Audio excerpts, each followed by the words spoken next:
The annual March for Life, it's underway in Washington right now. The rally, organized by anti-abortion activists, marks the anniversary of the Supreme Court decision legalizing abortion.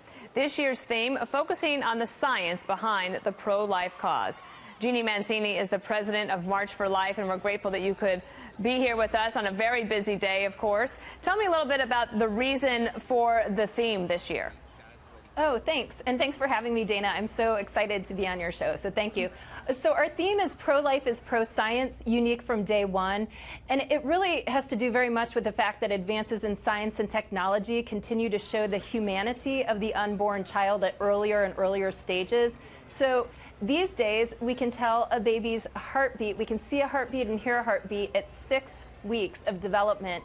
And you can actually tell the baby's sex by blood test at 7 weeks. And even a year from now, that's going to be even further advanced. It's just amazing how we see the humanity. So has that changed a lot of the discussion since the Roe v. Wade decision was made all those years ago? It really has, because you'll recall that, I'll say, the other side used to advocate that what was forming in a woman was, I guess you could say, a lifeless blob of tissue.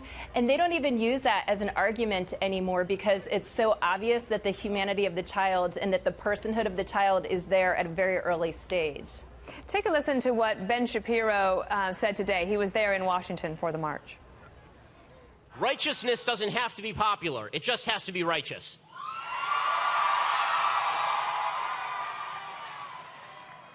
And so we march. We march for those who can't. Our children yet unborn will remember, and they will thank us in their prayers. Jeanne, tell me about how every year it is that, in the coldest week of the year, usually, you're able to actually increase your numbers of people that attend the march. Honestly, it's just the issue, Dana, because we're really modest in terms of our organization, our budget, and our staff. It's the issue that just draws everyone out. So regardless of if we have a blizzard in 2016 or sub-zero temperatures in 2014 or a government shutdown in 2019, we seem to get more and more people. And it's a little bit shocking because most of them are young people, well under the age of 30, and they're so positive and enthusiastic about this issue. A former Democratic DNC party chairman has said that the pro-life movement is unreasonable and extreme, and that there can be no consensus. How do you respond to accusations like that?